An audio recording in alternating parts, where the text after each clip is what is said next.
make a difference with their money, that we could be intentionally directing capital, to create a better world. It was a concept. And believe me, in those days, it was nothing more than a concept. I think Patrick probably would agree with that.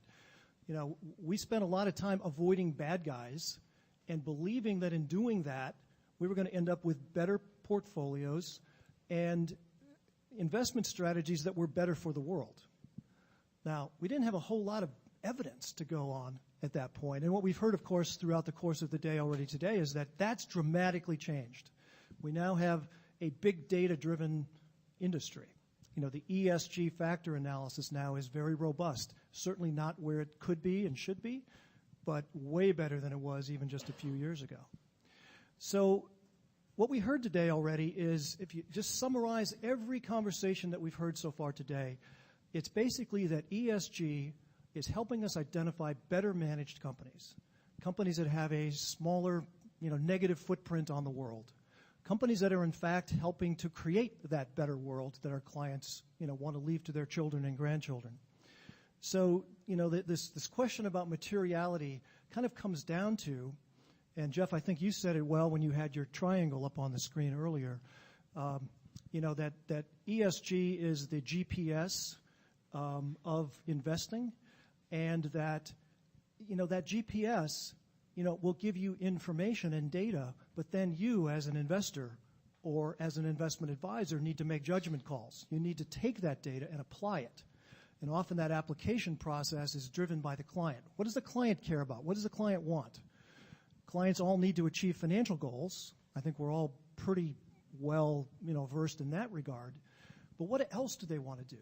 Maybe they just want to, reflect their personal values in their investments. Or maybe they want to own companies that are having a positive impact on gender balance in the workplace.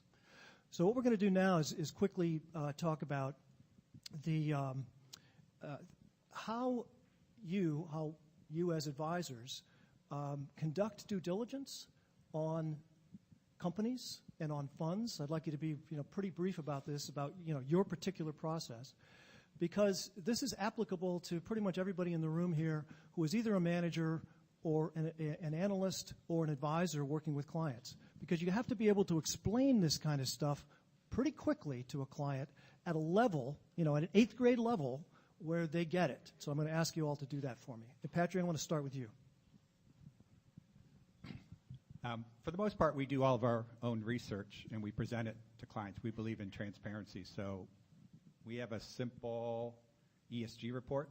It gives numbers on every company, how it ranks versus other companies in its industry, along with verbiage so they can understand what are the issues, why we like them, what are controversial issues.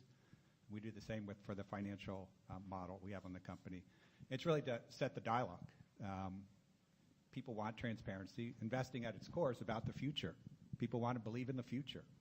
I think what we're giving them is a reason to believe in the future, an understanding of why we're investing in the way we do, that we have an interest in their life. We want to hear where they're at. But, we believe in transparency. So with the clients, if we're working with RIAs, it's, we give you all the material. We want to educate you. We work, I said, with trust departments of law firms. So stodgy old lawyers who are entrusted with people's money, have been doing it for over 100 years. Our job is to educate them so they can educate their clients and do it in the highest fiduciary standard possible. So for the gender parity portfolio, we start with two statistics. So the first is that Catalyst Research showed when we got started that companies with 3 or more women on their board had a 46% higher return on equity, a 60% higher return on invested capital, and an 84% higher return on sales. Sometimes we use that statistic with clients, sometimes not. The other one we always use, and that's that in this country now, so it's not the same as when we started almost 5 years ago, but now 21% of board members in the S&P 500 are women. Now, this is in a country where we have over 50% of college degrees, over 50% of graduate degrees, and over 50% of PhDs are earned by women. This is not fair.